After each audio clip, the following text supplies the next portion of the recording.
Hey, all you wanderlusters and hometown heroes. This is Remain, Roam, Return, a podcast that pits your hometown lifestyle against the allure of far-off frontiers. In the show, we are going to try to settle the age-old debate on whether it is better to be the local legend or the one that got away. And we are your host. I am Christian. And I am Damien. And together, we are going to spend each episode trying to discover which lifestyle truly is best. Is it better to stay close to the roots that raised you, or to fly away into the unknown? Yep, and during these conversations, we will be discussing personal experiences and asking guests for their input to decide once and for all whether it is better to remain, roam, or return.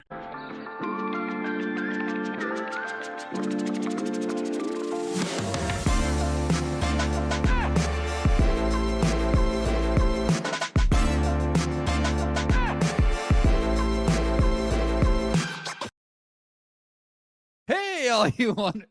You were supposed to talk, Damien. I like how you pointed. I fucking lost it. Like how you pointed to me. Hey! Oh, you wonder along. It's all Episode one going perfect. It's just so, Absolutely perfect. dude, it's so fun to see Joe's face on here because I haven't seen him in so long. What's up, buddy? So, all right, let's get into this. So, first of all, let me just say, Happy St. Patty's Day. This is But yes, happy St. yeah. Patrick's Day. St. Patrick's Day episode, so I thought maybe let's start with a 3-second chug, shall we? Slaint. Perfect for a podcast. I've never heard that term before in my life. It means cheers.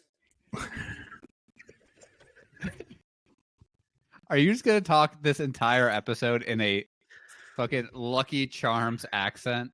Oh, I'm thinking about it. That wasn't bad. That was better. That was better. The other ones were pretty exaggerated. What do you think about this? That was bad as well. Pretty bad, yeah. Yeah. Well, I'll just go ahead and move on from that. But You sound like welcome Dee to- Reynolds from Always Sunny. I'm crazy, Patty. Yeah. Anyways, welcome to Triple R Remain, Roam, Return, a special St. Patrick's Day episode. We are all armed with our beverage of choice. I'm, of course, drinking some Jameson to give a shout out to my fellow Irish folk. Christian, what do you got? I got a 16-ounce Pabst Blue Ribbon. Okay, definitely not Irish. Shout out to the Midwest. Yes, the most Midwest hipster pay $1 for beer. Sounds about right. Joe, what are you drinking? Orange juice. I don't have any liquor right now. Do they have oranges in Ireland? I would assume so. It's Christ. Do they have oranges in Ireland? They got chicken in Philly? I think it's a valid question. I think it are. Do you mean do they grow oranges, or No. can they get? I mean what I said. Don't put words in my mouth. No, I was trying to give you an out, but that's I'm in, baby. We are. Is that Rocking. what you have to tell Abby? I'm in, baby. Yeah, I'm in, baby. Hey! How's this for oranges? Oh, I do love Anyways. how they how as Americans we're just like, yeah, St. Patrick's Day, and then for the actual Irish, they're like, this is just a normal religious holiday for us. This actually is deep in our culture. They get fucked up. Not as much as Americans do. Like, I don't think they're dyeing their beer green. To be Well, completely, neither am I. to be completely honest, like St. Patrick's Day is one of my least favorite holidays. I don't need an excuse to drink, honestly. It's one of the few holidays where I won't drink a lot because Just I don't go out. Yeah. to avoid Like a being 20 offensive or what? No, like to avoid a $20 cover charge. That's true. Oh, You that's a wanna good go to point. The Two Fine Irishmen in West Omaha by Zarinsky Lake. That has closed down. Oh, Oh, Really good chicken strips. Got him Oh. for cultural appropriation finally, huh? Yeah. I remember me and Keegan went there, and we were like, we are the youngest by a decade here, and we were like in our mid-20s when we went. Oh yeah. We're like, this was a mistake. That Oh, yeah. sounds about right. Oh, I guess I should probably introduce us. I'm Damien. This is the Remain Rome Return podcast, where we pit the hometown against the allures of far-off frontiers. With me, as you will notice, as always, is my buddy Christian, who is going to be sticking around, hopefully, for this podcast until he gets sick of me. And we have a very special guest with us today to kick off our inaugural podcast, especially on the St. Patrick's Day, which is Joe Welch, one of my oldest friends. He's not that old, but I have known him since high school. Welcome to this, whatever this may be. Thanks for joining. Yes, of course. Yes. Indubitably, yes. I see him kind of formal because I have my full name there. Oh, yeah, we're going to... Don't worry. As we go, we'll probably give out your home address, your phone number, your bank account. Secretly. That is a part of this podcast is just doxing any guest who appears on it. So yeah, we put it in the bio when we release it, so all of it's just clickable. So it'll take you right to your bank account. It's like right at the end of the podcast. I'm like, hey man, I got an email from the IRS. They're like, hey, see you later, man. All right, buddy. Thanks for joining. Have a great time. Thanks for being on the podcast. This never happened. If anybody asks. Yes. So so Damien is based out of Los Angeles adjacent because he won't say he lives in LA. I can't. It's not that I won't. It's that I can't for my safety and yours. Fair enough. And me and Joe are based out of Nebraska. So yeah, we all met there. I went to high school with Joe, and I met Christian through another buddy. Keegan, who may or may not ever be on this again, honestly. But Christian and Keegan went to college together, and that's how I met Christian. So forgive any of the inside jokes or things that are ridiculous. We've been friends for a long time.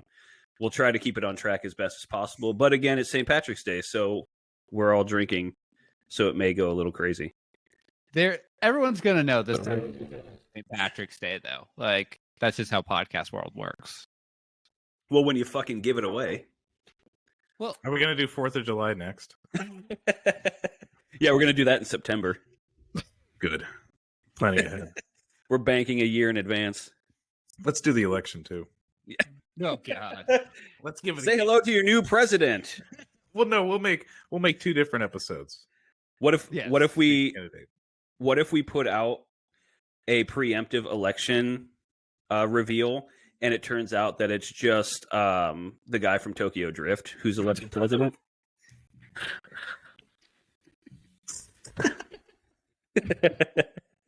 That came out of left field. Really drifting in at the finish. I need to look up that actor's name. I think it's what is it? Ian? No. God damn it, Aaron. Something Aaron. Black. No, Lucas Black. Lucas Black. There you go. Lucas Black. Fact check that. You are correct. Woo! Black. If we get through 50 episodes, I promise we will have him on. He's going to have no choice. We're going to talk about him every episode until he comes on. He has to live in LA, right? You have to him, right? Because you live in LA. You know everyone who lives in LA. I haven't met him yet, but maybe he lives in Tokyo. I would love that. Yeah, that's going to be your first merch item. That's going to be our first podcast anybody actually fucking listens to. Yeah. They're going to be like, they got all these fucking car heads are going to listen. Like, they got Lucas Black from Tokyo Drift. This must be a car podcast. And he probably knows Paul Walker, so we could probably get in good with him and get Paul Walker. That's insensitive, man. He knew Paul Walker. What? I can't tell if you're doing a bit or not about Paul Walker. What's the bit? He's been dead for several years. He's dead. You know how he died? That's a real. That's a real funny joke. Yeah. Oh, hey. No, Buddy. this is how Damien finds out Paul Walker is deceased. All right, somebody look that up. That's There's impressive. no way. I would have heard about that. No, that is for the last movie he's in. They he couldn't finish it, so they had to use his brother and CGI, terribly CGI his face on his brother's face. Yeah, he that. I mean, that could have looked worse, I guess. Wait, he wasn't just leaving the family to go about his own business and get out of the game? You never leave the family. You never leave the family. It's about family. Oh shit! He passed away a decade ago. Holy shit! 2013. Well, I guess I'll have to say another slaint to Paul Walker. Rest in peace. So maybe we won't get him on the podcast. Good, but maybe Vin Diesel. That's true. I hear he's really off, kind of kooky. Maybe he'll come on and just go, "I am Groot." I say that as if I'm on the inner Yeah, you're like, I don't know. All of my best friends that have talked to him over and over again have always said the same thing. I've heard this thing. I've never met him, but I heard him. He actually has a house in Omaha. Yeah, You know? like Bill Gates and Jimmy Buffett. Not Jimmy Buffett. Cracker ass. Again, another deceased person. So, God damn it. This podcast is just turning into which celebrities does Damien not realize are deceased? Shit. I'm just not up to date on everything, man. But you live in LA. You're like, oh, he must have moved. You don't see him at the grocery store when you're you're not just seeing celebrities at the West Covina grocery. Have you seen a celebrity out and about? Yeah.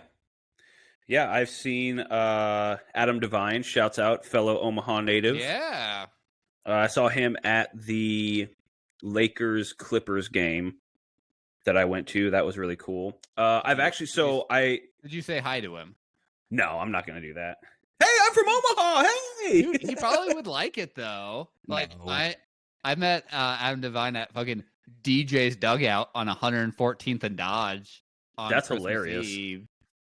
Because another thing you do in West Omaha is you don't at a certain point you're sick of seeing your family on Christmas Eve. So DJ's Dugout at that particular location used to have $10 cover to get in, and then it was just unlimited beer. Oh wow. And he was just starting Workaholics, and so I was like, "Hey man, I like your shit." And he was like, "Can I take a picture?" And so I have a really shitty cell phone picture with Adam. Superimpose it right here. Just call him out, make him prove it. I don't believe you, sir.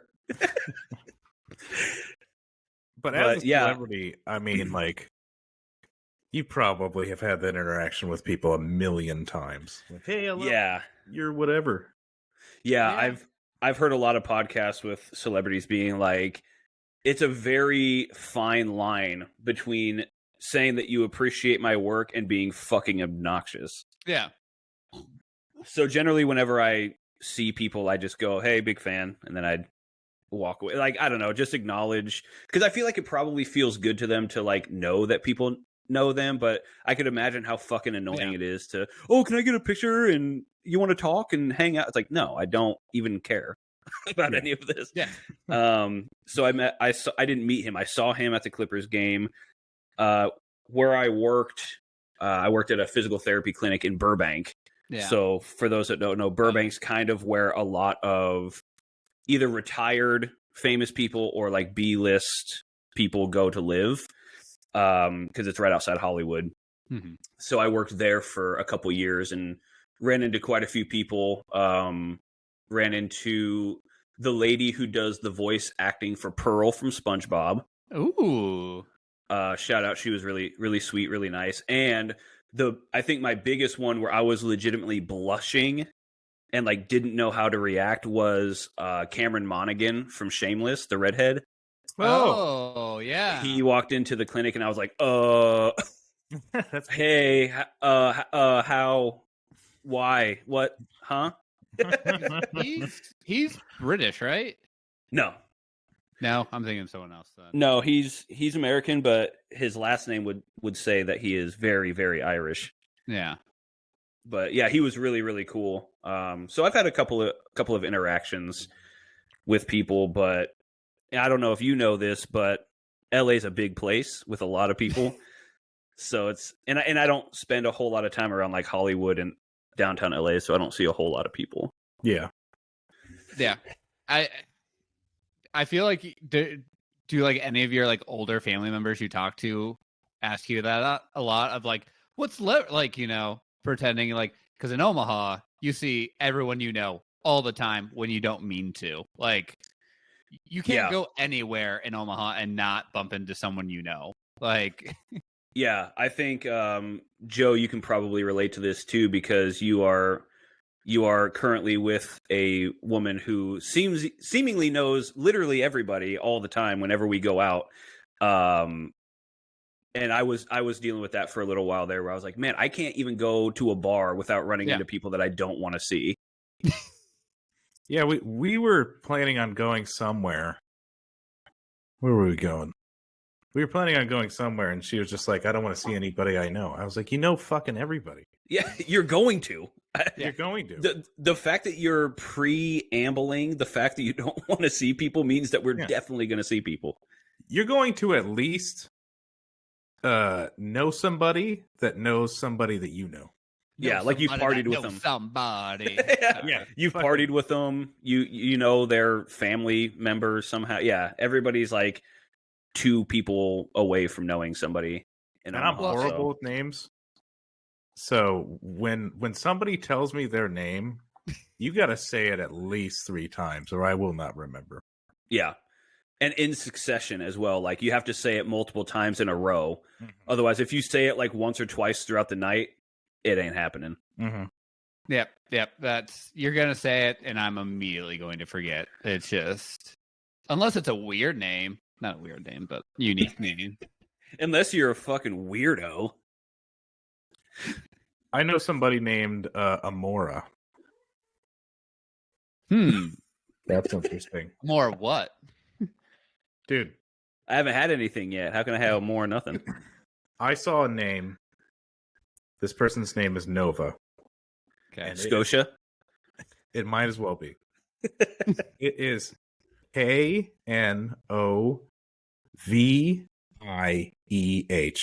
Nova. That is. Well, with that, I guess we should probably get into the episode. That's a pretty good. Yeah, that's unnerving, to be honest with you. Yeah, and that's spelled UHNKNE.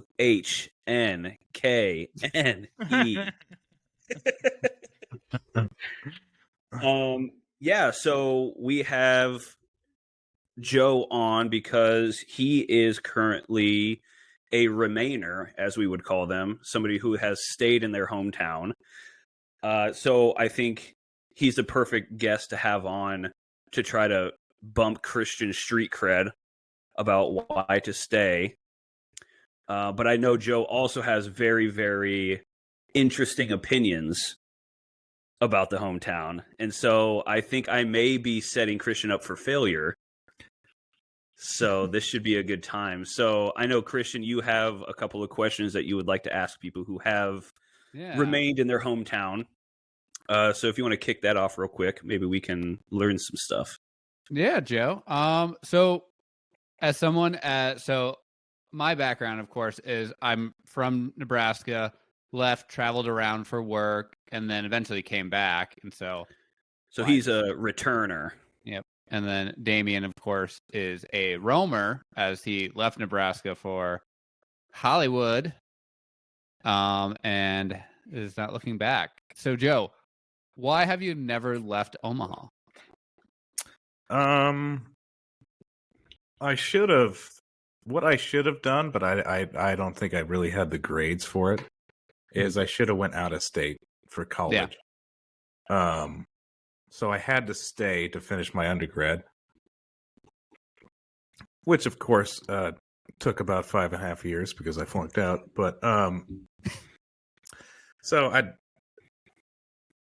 towards the end of my undergrad, I started dating this girl, and she didn't want to leave because we were going to get married, and then we got married, and then I had a divorce, and then all of a sudden I'm 28, and I meet the person who I'm dating currently, and I'm trying to convince her to leave.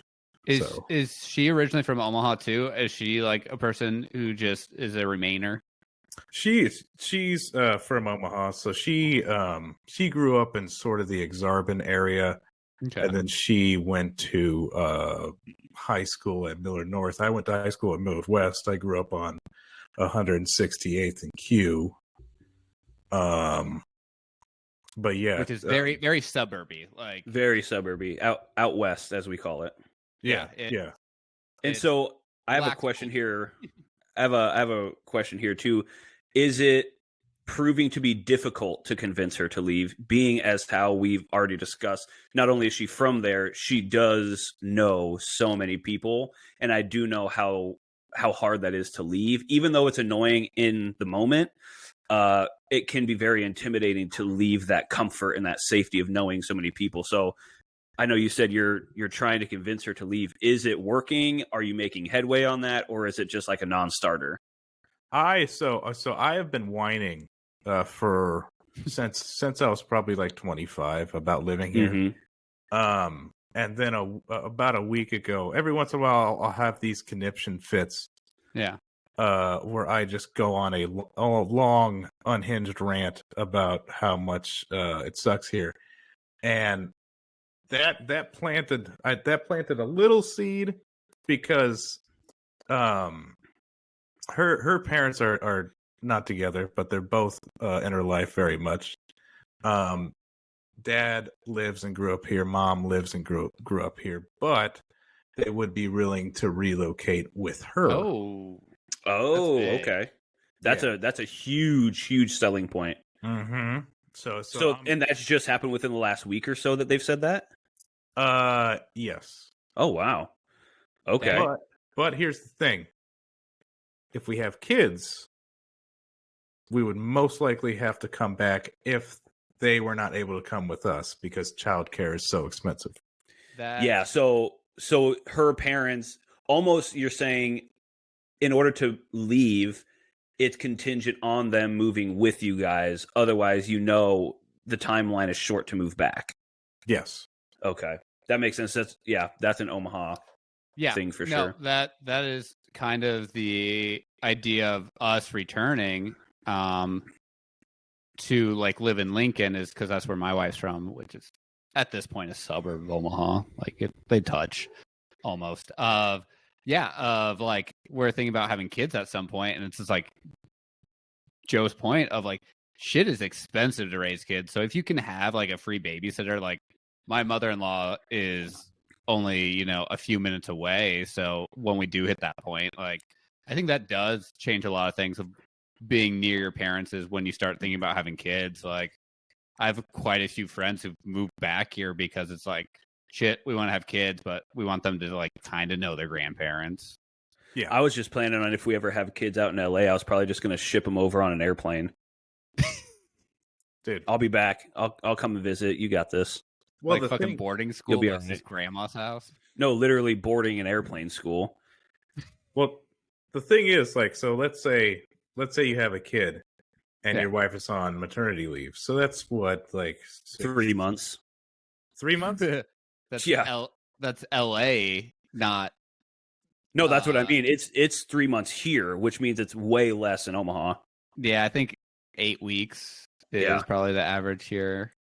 Paid 8 weeks. Mm-hmm. And then they go from infant care to toddler care to preschool 1, preschool 2, and then pre-K. Yeah. Once you get to pre-K, you can put them in the public school system, and it's going to be free. But you got to get to either year 4 or 5 in order for that to happen. Yeah. And that's a long ass time plan. Like sometimes $1,200, $1,500 a month.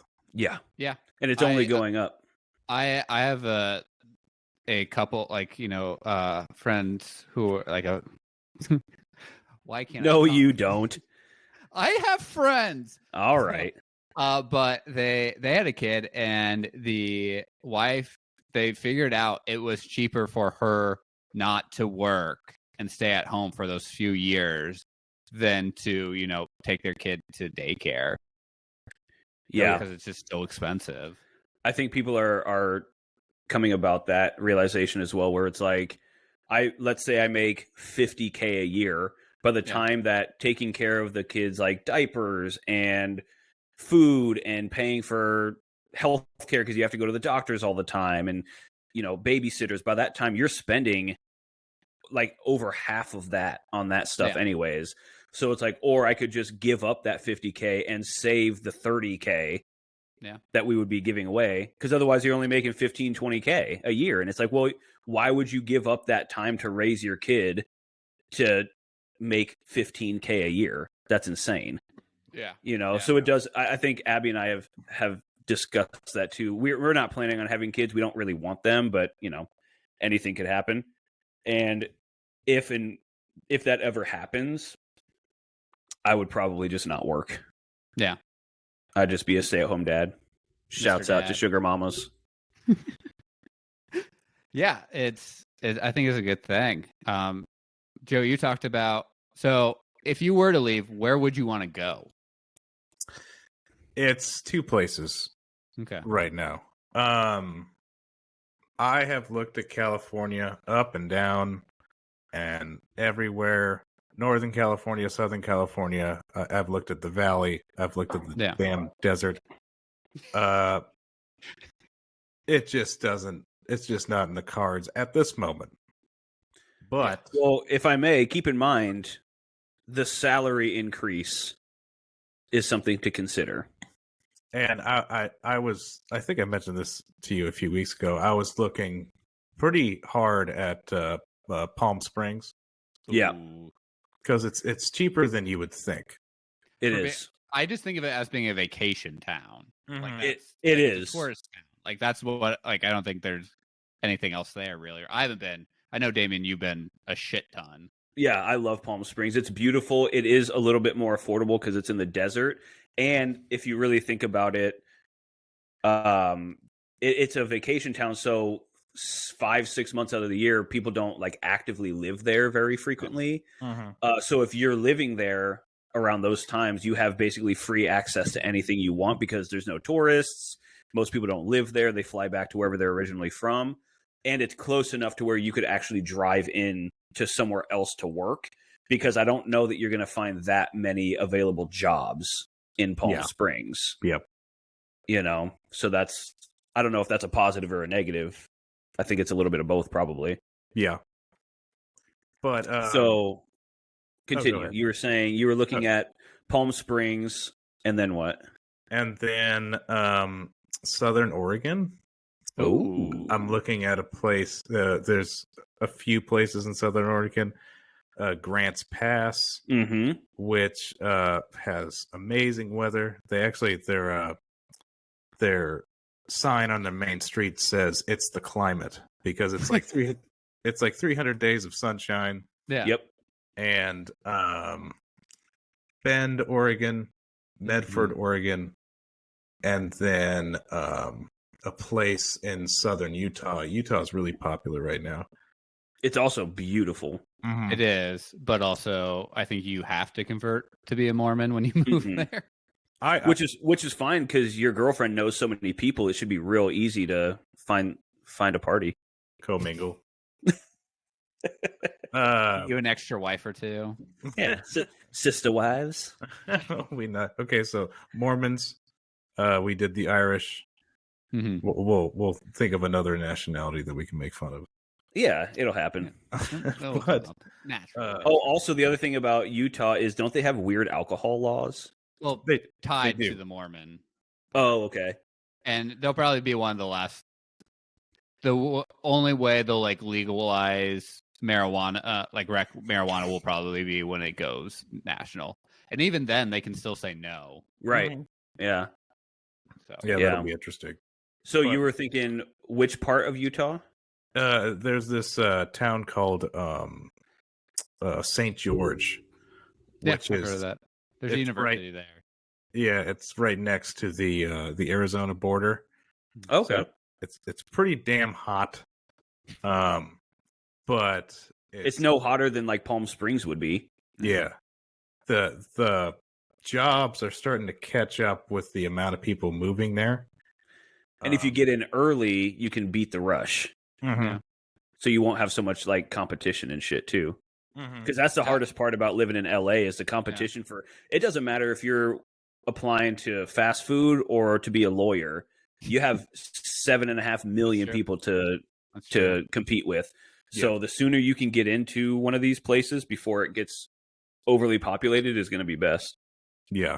Are those places like how's the? I'm not sure if you looked into it. How's like the housing market there? Because like when I think of like places that like boomed, like Montana, like shacks were selling for multi-millions because there's just literally no place. Like they can't build housing quick enough, and so I wonder if you would run into that.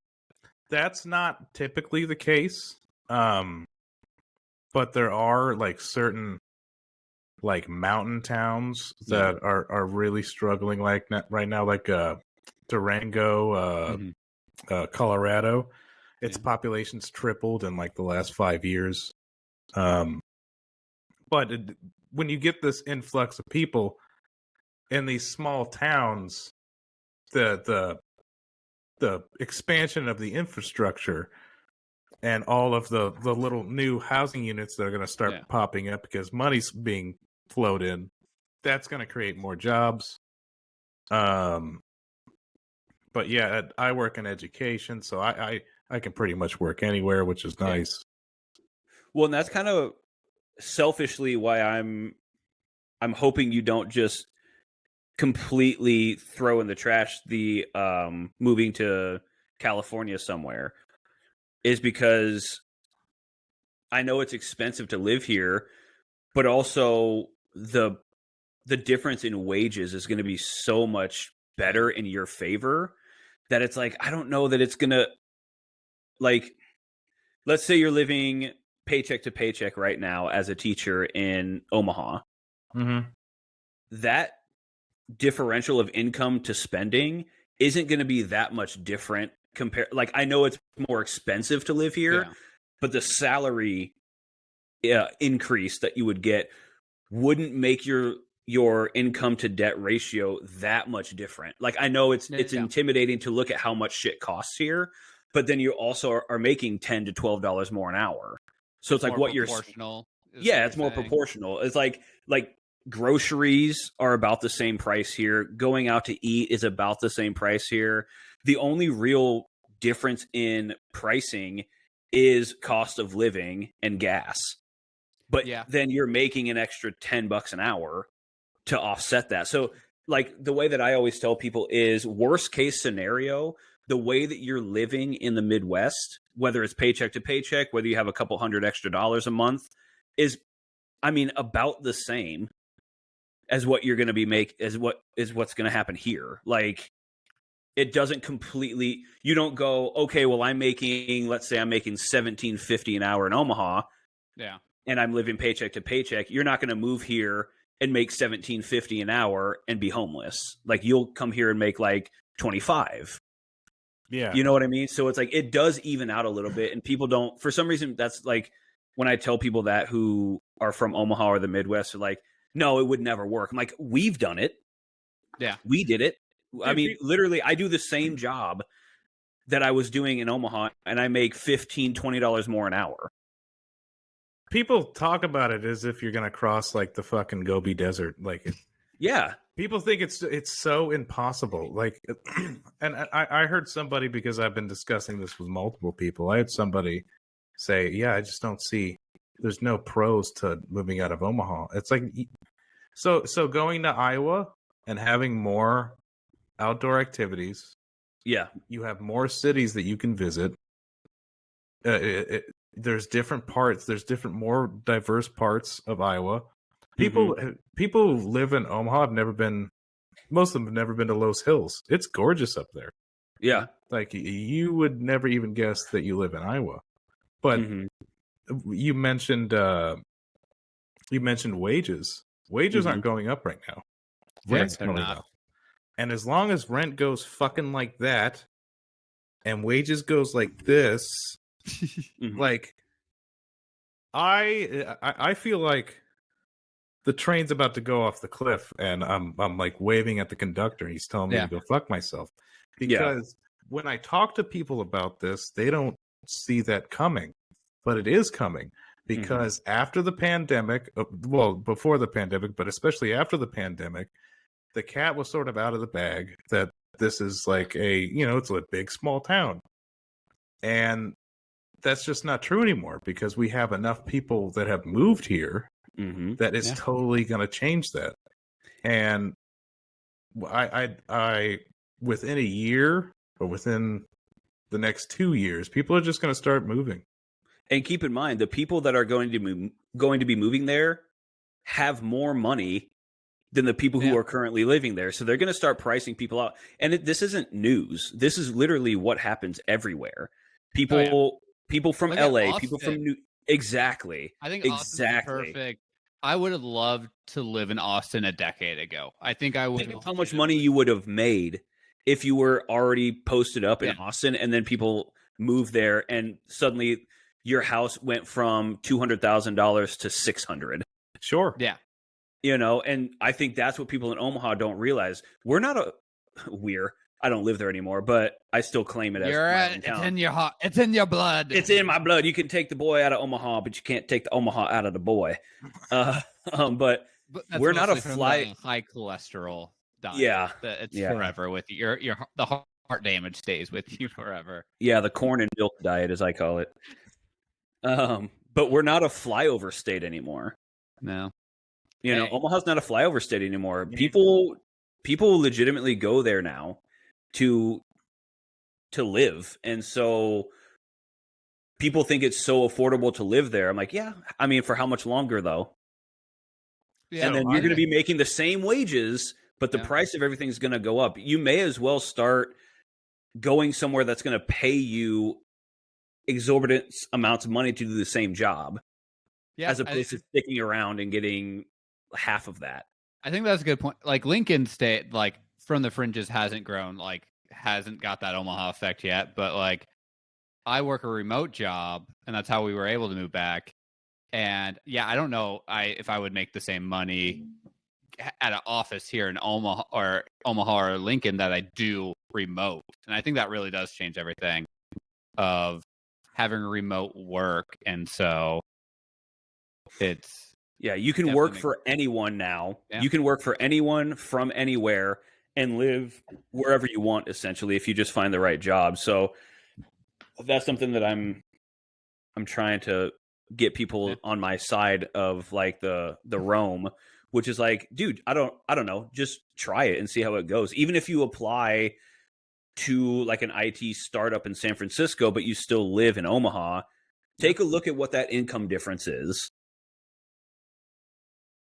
And make your decision then. I think still the biggest barrier to like me thinking about living anywhere else, because we did look at that, was like you talked about like cost of living prices, but I still think like we wanted to own a home.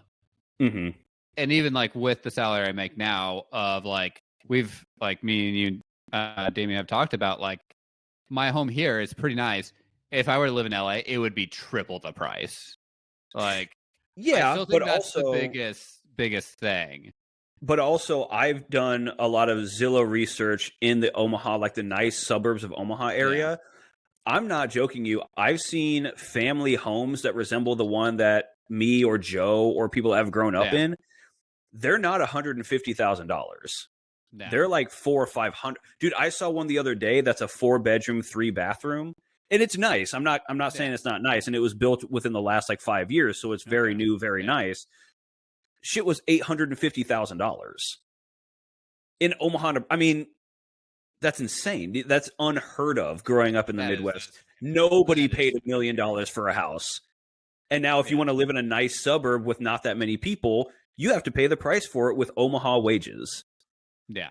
And it's that's what we're trending towards right now. Well, I moved in, so I've been at the same place for 3 years. I live in a townhouse in Dundee. Love Okay. living in Dundee. Yeah, great area. That area has boomed in the last like 10 years. Like it It's got super fun. gentrified to hell. Like not to hell, but like it changed You- so much. You heard it here, folks. Gentrification is Christian's favorite thing. So my apartment was $1,100 a month in 2021. Mhm. It's now $1,375. The apartments that are available in our place are all at least $1,600, Shit. and like it's a nice place. They're 2-bedroom, 1-bathroom, and I'm currently sitting in the sunroom right now, attached to the master bedroom. But like, we don't need the extra bedroom. We don't really need all this space. Like, I mean, I could do 600, 700 square feet. I really could, but a lot of people can't. Yeah. Well, and you were talking about how much your rent has increased. What is the comparison to your increase in salary? Is it commensurate with that, or is it not enough to keep up with? 50 cents. That's how much my wages have gone up. 50 cents. Yeah, that should cover it, right? Yeah, but and owning a home, like, I don't want to own like the property taxes right now in They do Nebraska are They are insane. They are very high. Don't even get me started on the fucking luxury apartments, I'm getting you started. Do it. Go off, King. dude. So, you know, This is a complaint I have too, so I want to hear your take. a decade ago, I don't remember seeing a lot of luxury apartments, and No. they fit that word in there so that they can raise the price. But you Yeah. go in and it's just like, okay, hardwood floors, the appliances are new. Can you remind me what is luxury? But like, do I get my own laundry fucking elevator? Like, do I have a butler? What?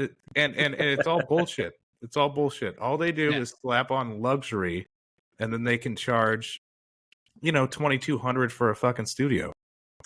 Yeah, you're paying for the way that they market it. Yeah. That's the difference. They market it differently. Well, it's not Section 8. I'm like, yeah, almost nothing is. Like, what is the difference? You gotta keep the riff-raff like us out somehow. Yeah. Well, I know Joe, you know this, but I don't think Christian, I don't think you even were at this apartment. But before we ended up moving to LA, we lived in that Biltmore apartment, which was billed as like a luxury apartment complex. And we moved in, and it was beautiful. They had like these amenities. They had a nice pool. They had a workout facility, all this stuff. But then you go into the actual apartment itself where, I don't know, you're going to live. And you realize, this is no better than the place that I was spending $600 less a month on. Yeah. And not only that, there's no insulation in this apartment. We're on the third floor, and it's Omaha, Nebraska. Yeah. When it snows, it is freezing cold. There were gaps in the windows, gaps in the doors. We literally had to put towels down in the gaps in the doors and windows to stop the air from coming in. And we're paying $400, $500, $600 more than we were in the place that was properly insulated. Yeah. That was quote unquote an affordable apartment and not a luxury. I'm like, it's just billed differently. That's all it is. Yeah. Oh, it's marketing. Yeah. And we fell for it. It's the amenities, right? That you're never going to use. You're not going to go use the one pair of dumbbells in the quote unquote gym. The pool always has some screaming child at it that you're like, well, I'm not using this. Or like some creepy 65-year-old dude in a Speedo who's not ever actually in the pool. He's just staring at everybody that walks in. And he's real oiled up for some reason. He's real oiled up. He clogs up the drainage system. Always oiled up. It's like swimming through cottage cheese when he's done. Oh, God. Call it the BP oil spill, baby. Give me that Don. I'm a little ducky. I'm a duckling. I need to get this. I'd love to shake my tail feathers, but they're all stuck together. Jesus. Oh, But yeah, my.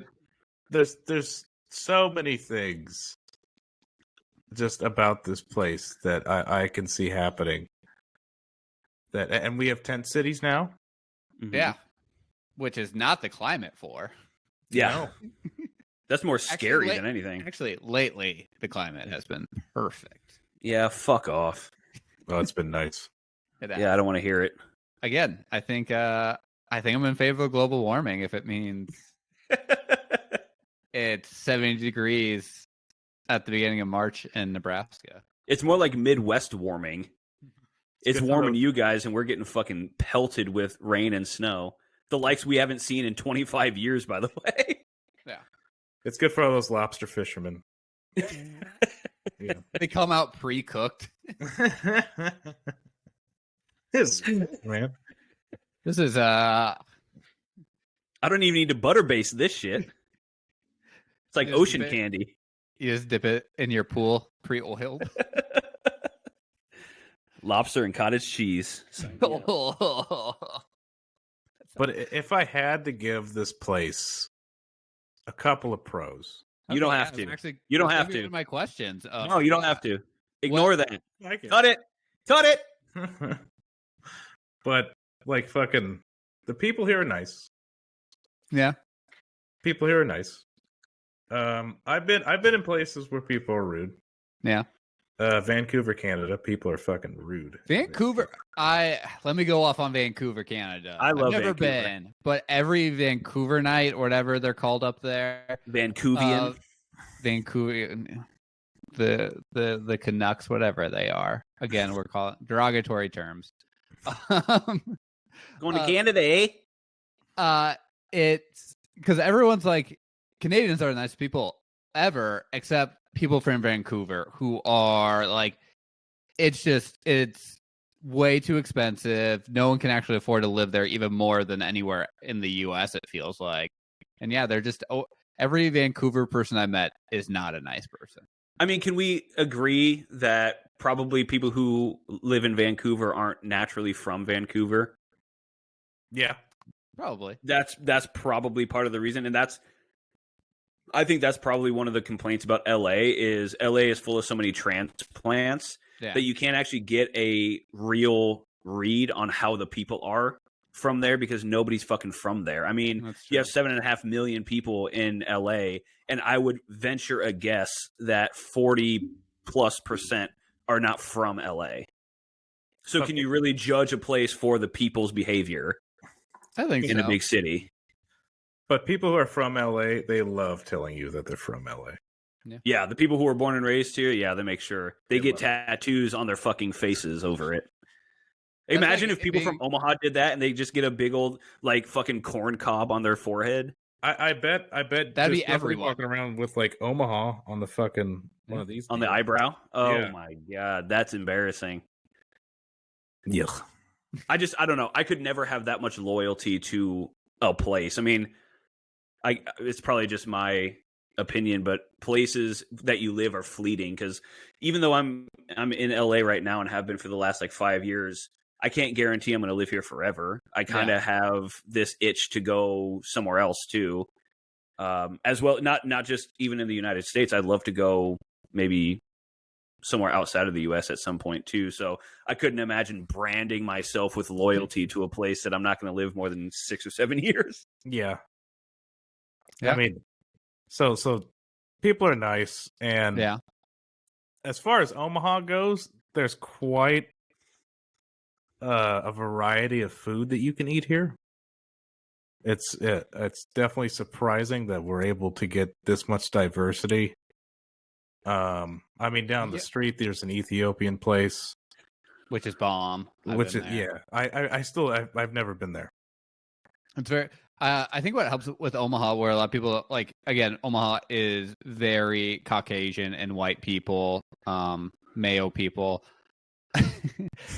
making fun of my own people. But for a bit there, Omaha was a huge refugee like place, so like where they would take refugees from like war-torn countries, and so that's why we have like such like a high like Sudanese population and like Middle Eastern population and like South Asian population where they come here and they bring like really good food. Like Omaha has some pretty good like ramen places which you would not think would exist, or like here in Lincoln we have some really good pho places that are very, very good.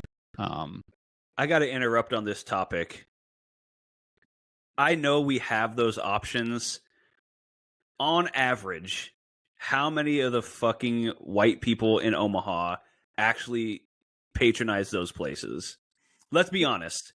Like, people like us do, but on average, keep in mind, Omaha was on the list of most restaurants per capita in the United States for a very long time. That's true. And I sit here and I think about how much bullshit that is because 60 to 70% of those restaurants are fucking chains.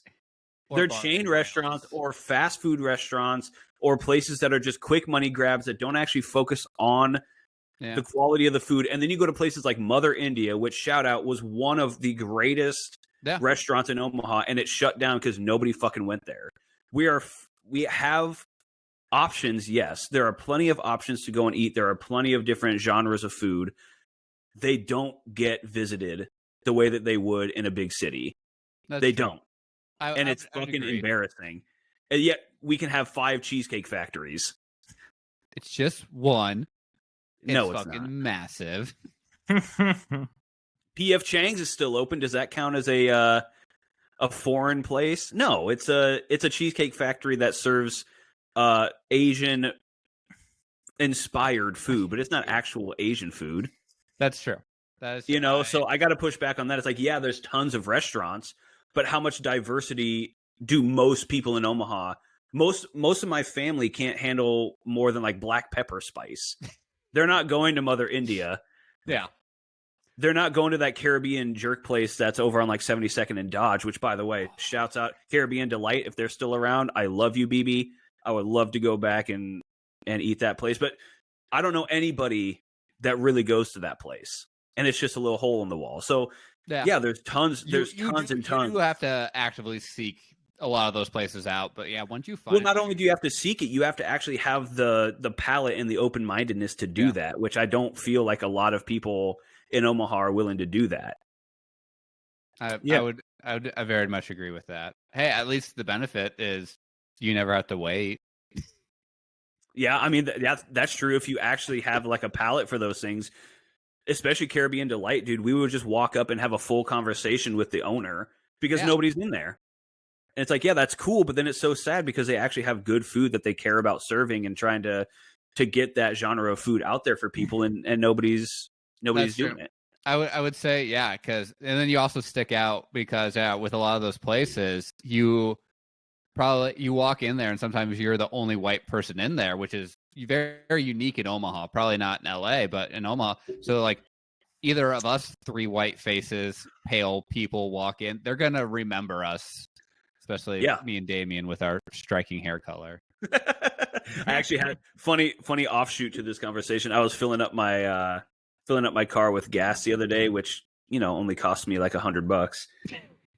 It cost me $40 yesterday. Yeah, my 16. And I have a Honda Civic. So I have an SUV, and it only cost me $40. Yeah, my 16-gallon tank.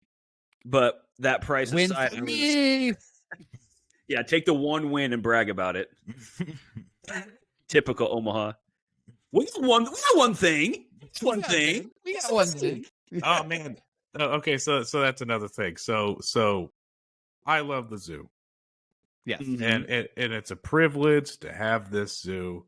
This is a great topic. I want to finish real quick. I was filling up my gas tank the other day, and this Asian woman came up to me and she goes, "Is that your natural hair color?" And I was like, "Yeah." And she goes, "It's beautiful." And then just walks away. Just complete. I was like, "Oh, that's so sweet." I could tell she thought that I was like faking my beard and hair color because she's just never seen it. That's a feature that you don't get in the Midwest. I've had that happen with a Japanese person asked me if like my hair color was natural, and I was like, "Yeah." You think I would choose this hair color? You think I choose the bullying on this? You think I would choose to have no soul? Get out of here. All right. Anyways, Joe was on a good tangent here before I go on to on do the that. zoo. So it's a privilege to have what we have at the zoo. But that's it, man. That is it. I mean, besides any other recreational activity that you can think of to go out and do, see a movie, go to a restaurant, drink at a bar, and in this past year, I've sort of made hiking a hobby, and I've kind of gone to various locations to where there's actual good hiking. But I mean, you got to seek that out. That's really not a priority at all. And I was actually talking to a dude a few months ago who's from Milwaukee, and he moved here, and he hated it just for that reason. Just because people don't really give a fuck about, unless it's scorching hot, people don't really care about going outside.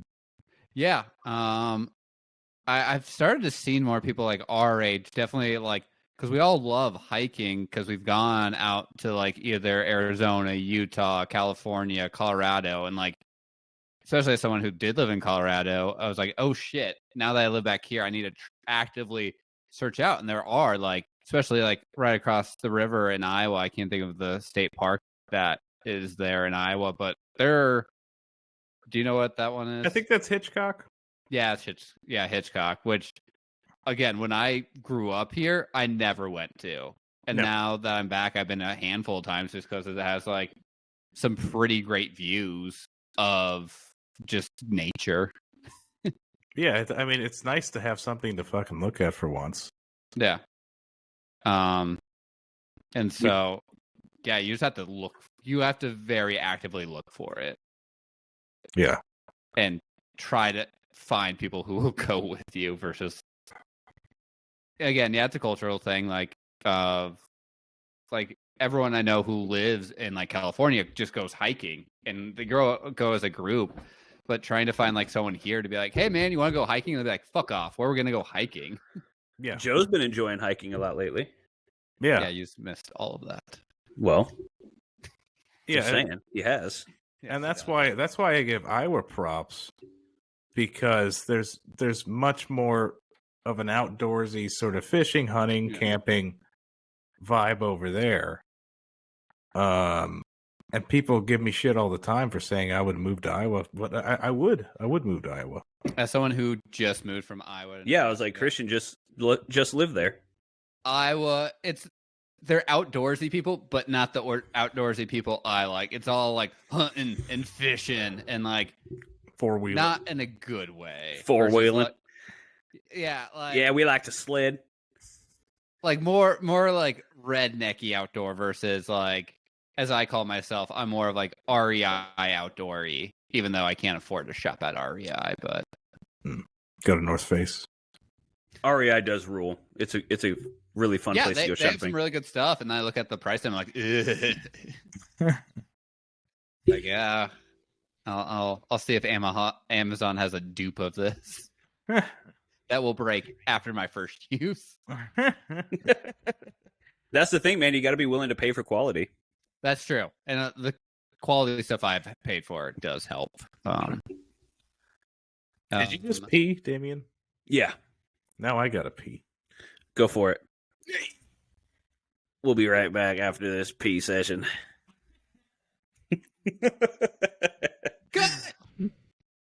Cut it. Hopefully you can find where this got cut at. Well, the other thing that I was going to argue about too is I know Joe was talking about the zoo, the Henry Doorly Zoo in Omaha, and it is fantastic. And obviously it's a staple of Omaha, but there's two issues with it. One, I don't think that I've been to Henry Doorly Zoo in the last 20 years where it's not under massive construction. Yeah. I mean, massive construction to where you go and you're like, oh, I want to go see the gorillas. Gorilla exhibit's down for renovation. Oh, I want to go to the aquarium. Oh, there's no fish in there because they're changing out this and this and that.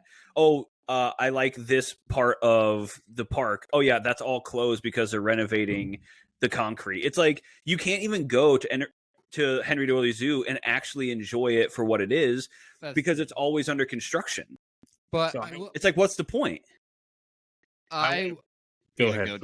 No, go ahead. Someone fucking talk. It's what they have done.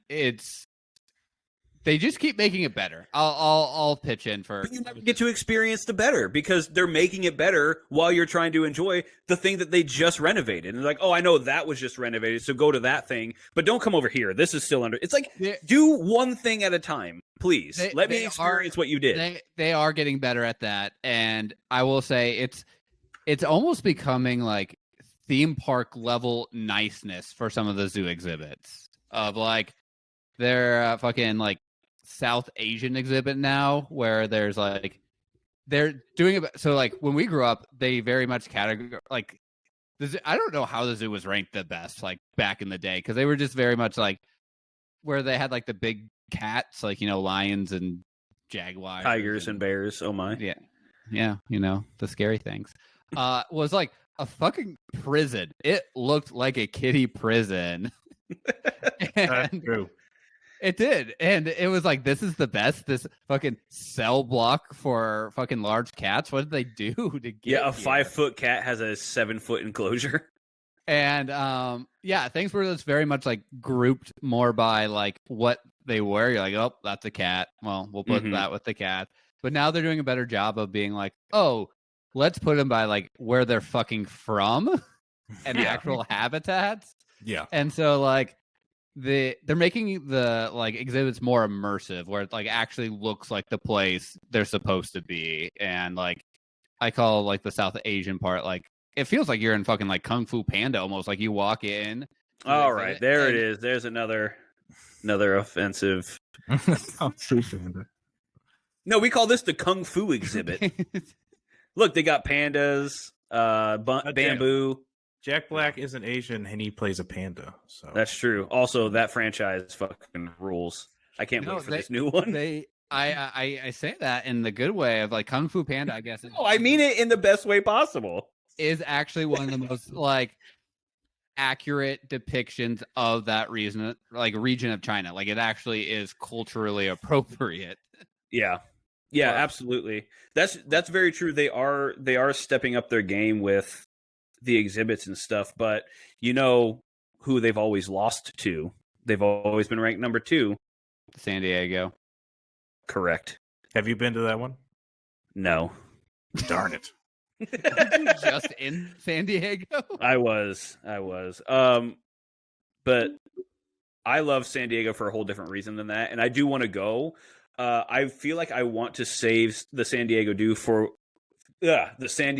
for when friends or family come to visit. Because San Diego is only like an hour and a half to 2 hours away. Yeah.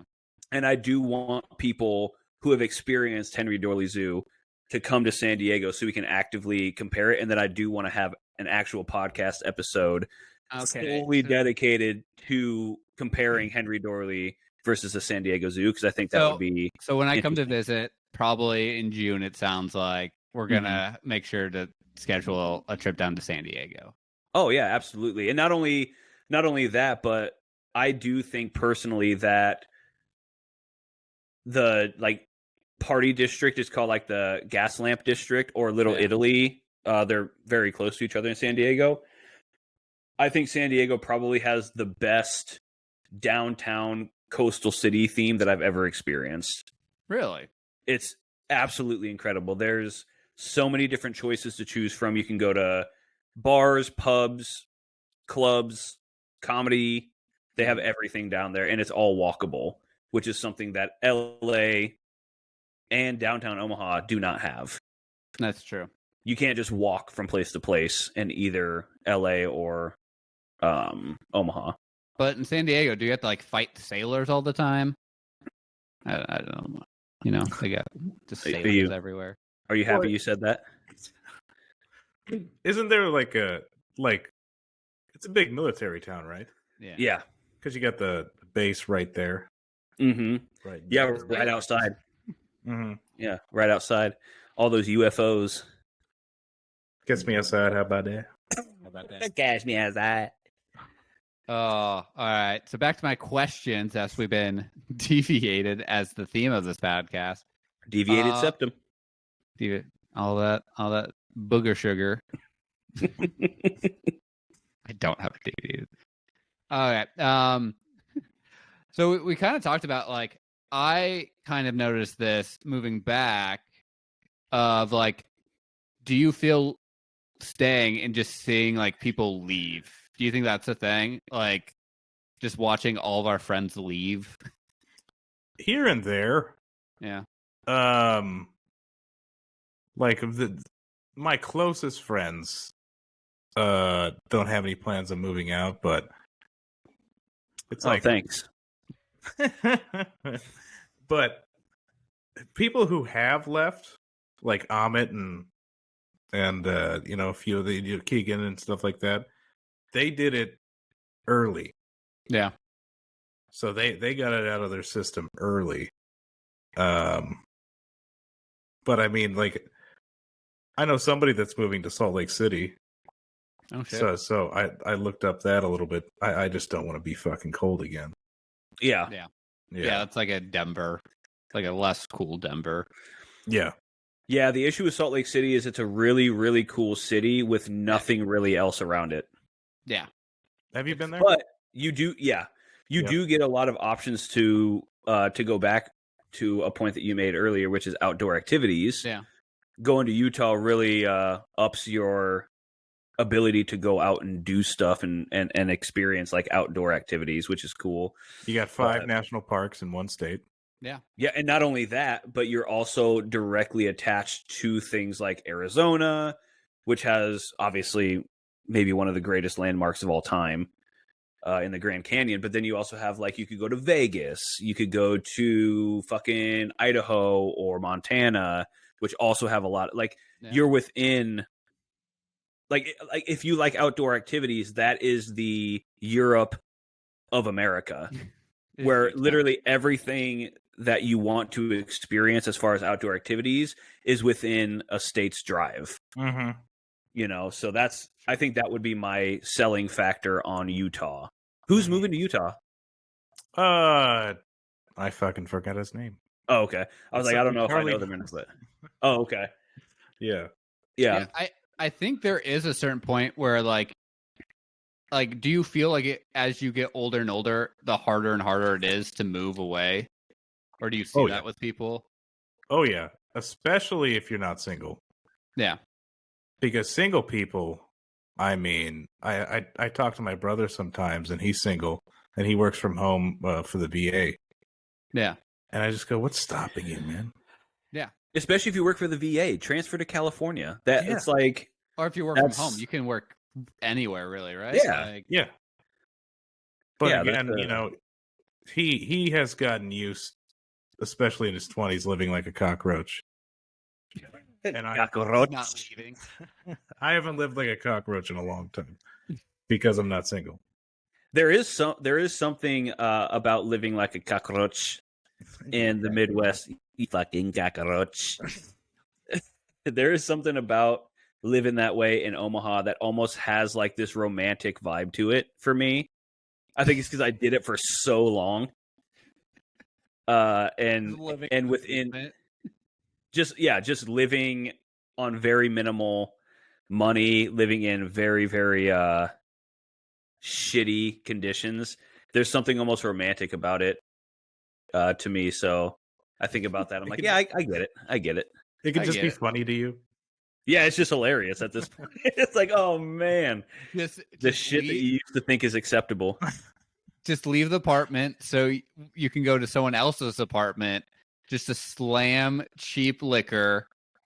So you're good up to go to the bars, and then just raise hell at the bars, and then go to IHOP. Yeah, or Perkins. Yep. Yep, that was essentially it. Is every every weekend you looked for an excuse to get out of the house that you were living in.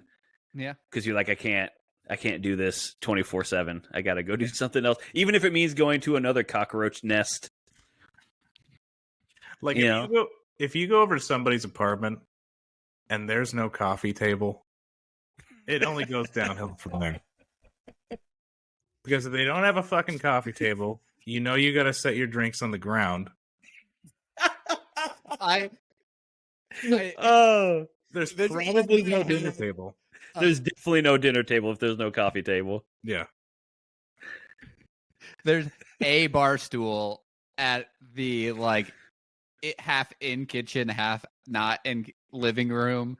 My favorite of all time is when you go, somebody's like, "Hey, come over and drink." You're like, "Okay, sounds good." Like they just moved in. Yeah. Right? And they're like, "Come over, let's have a housewarming party." And you fucking walk in and their TV is plugged in, but it is on the ground. They have a folding chair that they sit there and play video games on and an empty fridge. And you're like, what are we doing here? No. This is a trap house. It has a 4 left of the 6-pack. There's no ice.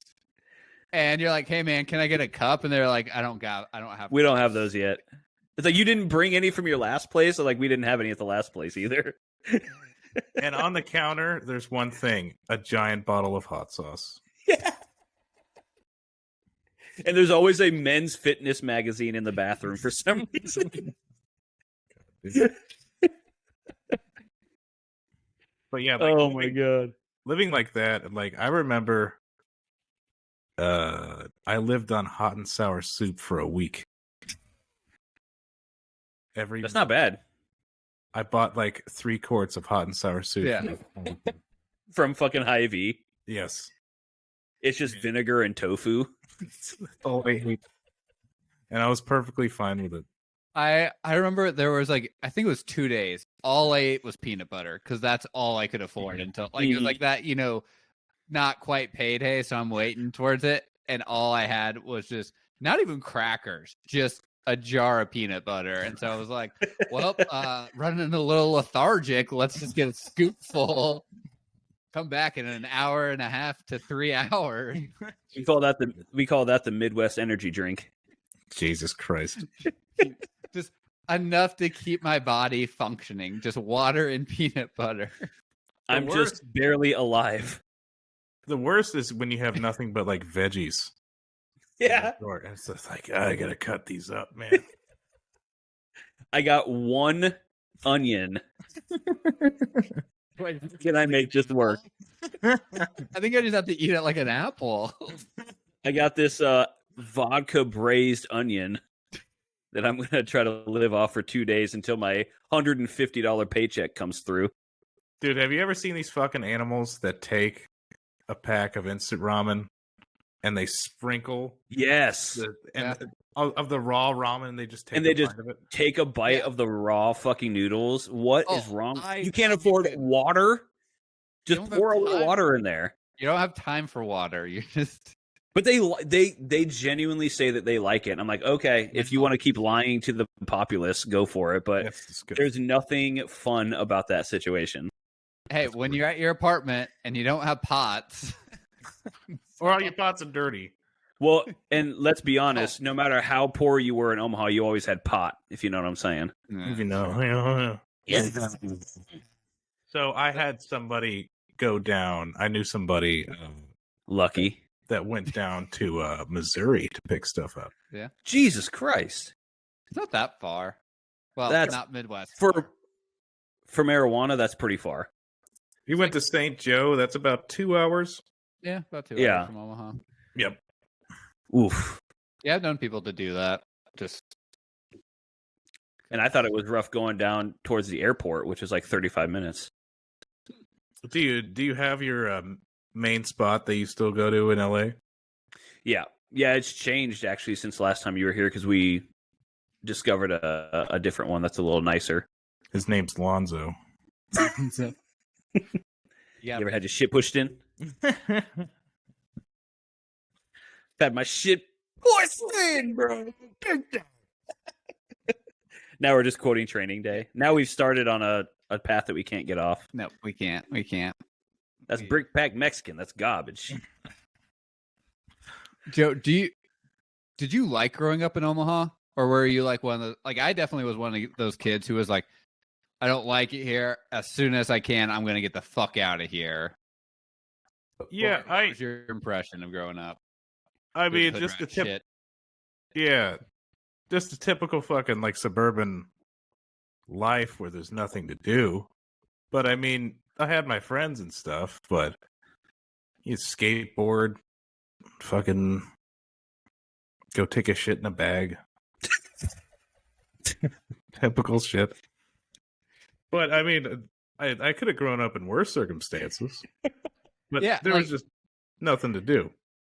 I think Omaha, like they always jokingly say, like Omaha is a great place to raise kids because like you can get into trouble, but you can't get into like that much trouble. Like especially being out like in West Omaha, like the worst that's gonna happen is like you're gonna get in a fight at the Walmart parking lot.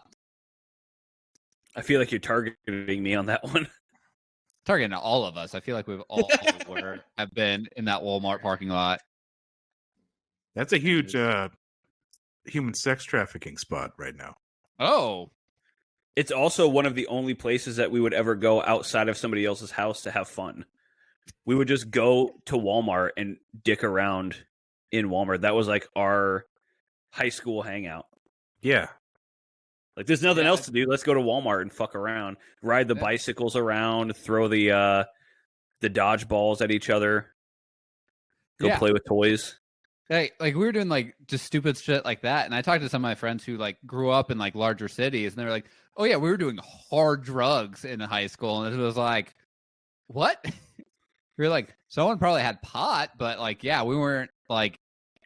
They're like, "Oh yeah, people had like cocaine addictions at our high school," and it's like, "Yeah, that's not a thing in Omaha." Yeah, that wasn't it. People were getting blackout drunk on the regs, but yeah, the most you could get is, alcohol from an older buddy or a sibling and marijuana. That was about it. Yeah. Yeah, I mean, you had your outliers. You had your some kids that really partied, but if you went to juvenile hall, that was super taboo. Like, whoa, like look at that guy. Stay away from him. Yeah. How many times have you all each been either arrested or in trouble with the cops? Once. Never. Once? Yes. I was in the back of a cop car once. But that was it.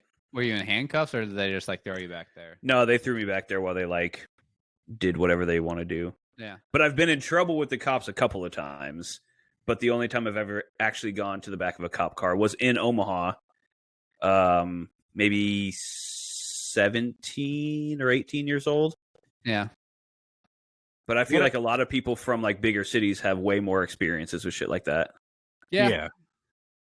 Like I was always able to like talk my way out of it somehow. Like that's why you're a lawyer. Pretty much. No, be like, hey, you should just let me fuck off. Okay. Like, all right, you got it. Yep. All right. You said the magic words. Sir, do you see my skin tone? Also part of living in Omaha is with our police force. I mean, I got a DUI and my car didn't get towed. That's true. Which is standard procedure. Your car always gets towed. Yeah, they just let you. They want that impound money. Mm-hmm. And they wait, what happened to the car? Oh, this is a fun story. Can we actually go into this? Is that? Oh, sure. Is that too much information? Because I was there that night. Oh, yeah. The party started and ended at my house. It was Friendsgiving. It was. Remind me if maybe I'm wrong. Was this the first inaugural Friendsgiving for not being at Keegan's mom's house? Maybe. It probably was, because I was always there for Keegan's mom's Friendsgiving. Yeah. Shout out, John. I love you. And I definitely wasn't there for that, so I think that the timeline like leads up. Like, yeah, back in like 2018, maybe. Is that right? Yeah. Anyway, yeah. I got my DUI in 2015. Okay, yeah. So it was maybe my time. honestly, this may have been even before Jana's. This may have been even before we started doing Friendsgivings like that, because this was at the duplex that Abby and I and Keegan lived in. Keegan lived with us at that point on a major busy ass street. Yeah, so we did that. I made my white turkey chili, and that party was fucking bonkers. People were spilling red wine all over the goddamn carpets. Oh. It was past the point to where there was like no mediary, so there wasn't anybody like sort of monitoring how fucked up people were getting. Yeah. Everyone was at a level. It sounds like. Yeah. And not only was everybody at a level, but everybody was certain amounts into certain amounts of different drugs. For legal purposes, I won't say what was happening. Yeah. But let's just say certain people were on certain drugs that other people were not on.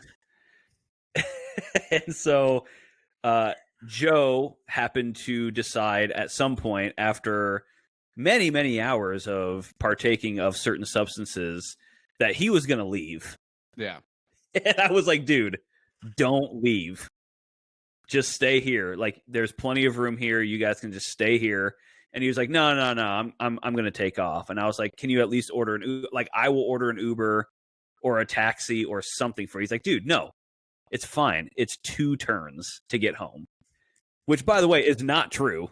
No, it's not. Like, as if he thought that I didn't know where he lived. Dude, it's only 2 turns from here. Yeah. And I was like, please don't. It's fine. Just stay here. But they insisted. And that situation was a reoccurring theme. Yeah. What do you mean? Well, because I was the drunk driver who thought he was good at drunk driving. Oh, yeah. So you convince yourself, man. I drive better drunk, guys. Yeah. Bro, it's fine. It's 2 turns. I'm great at this. It's a holiday. Nobody's going to notice. Yes. Yeah. Even though that's when all the cops are out. Yeah. So keep in mind, we lived, like Christian said, we lived on a very major street in Omaha. It is like the main street in Omaha. Yeah. So that night, I think there was like over 60 DUI arrests, and I was one of them. I was driving fine. I was going down 72nd, going south. I was going towards Burke Street, which is right next to Creighton Prep, which is a high school. Which is about 2 blocks away from the house that he just left. Yeah. And he had made one of the 2 turns. Yes. And I get pulled over. And I realize that my lights are not on. So very easy to be like, well, that's, this guy might not be sober. So I roll down the window and, I get about 10 seconds into what I'm going to say. And he goes, sir, you're slurring your words. Please think of it. All right. Not to mention your pupils are the size of nickels. Yes. So he does the pen test, which they have you focus on a pen and you go like that. And I was tracking, which is good. And then he tells me to walk in a straight line, heel to toe. I get about 10 paces right to the end of the line, and I just do a little bit of a stumble. And then they breathalyze me, and I know that if you deny a breathalyzer, they automatically charge you with a DUI. Yep. And I blew a .0. So that's actually not true. Really? They can. So what I've always been told from other people in the legal profession is, if you think you're kind of close, ask for a blood test, because hopefully in that time it takes for them to get a blood test. So what they can charge you with is failure to submit a test, which is a lot lower charge. Okay. And then you hope, like, this only works if you think if you're way over, like, you're gonna be fucked either way. But if you think you're kind of close, like, maybe in the time it takes them to actually go get a blood test, and so, like, lawyers say, like, it's much easier to, like, argue, like, it's a slap on the wrist for, like, failure to provide a test. Yeah. And so, and don't they have to take you down to the station beforehand too, so you have that time that it takes to get down there too? Yes, and they also did not do that. Yeah. Straight to jail. Straight to jail. So I blew a .0. So I blew a cop to get out of the ticket. Yeah. I think Thanks, Ralph. He was real tender. Tasted like pineapple. Thank you. Keith Lambert. I still remember my arresting officer's name. That's a shout out. I saw you at a concert years afterwards, and I came up to you, and you did not remember me. So I guess that's a good thing. But and just so he knows, his information is in the bio. Go ahead and click on that. Get his contact information, his bank information. He has your typical crew cut. I mean, yep, yeah, high and tight, baby. Yeah. So what'd you blow? Not the officer, but I think I blew a .09 or a .012 or something like that. So it was very close. I was shit-faced. So I'm surprised I blew that close to the legal limit, but well, you were also on a different substance. I was. So we get in the back of the cop car. He cuffs me. By the way, the back of a cop car is just plastic. There's no fabric in there. Mm-hmm. I didn't. Very uncomfortable. So if you shit or piss yourself, they just. I think they literally just hose it out. Yeah, they just hose it down and like, clear it. Yeah. Mm-hmm. Squeegee fucking it. Yeah, fucking squeegee it. So before the cop shuts the door, he says, "You're probably gonna get reckless driving." And I'm like ecstatic. I was like, Jesus Christ! If I could, thank you, yeah, because that all that is just a court date and maybe a little fine, and I don't got to tell my parents. Thank God. Isn't your dad a lawyer? He is. Yeah. And so we get down, and he was like, "Oh, I want to test your blood." So we go to. What hospital is that? I can't remember the hospital. We go in there and we take. Probably would have been the closest one. Yeah. Like so we go in there, Dodge. and they take my blood. Of course, I'm on the other substance. Mm-hmm. So that was looking real weird. But they took okay. So I blew a .09, and they took a blood test, and it was a .012. Oh, wow. So they still had to charge me.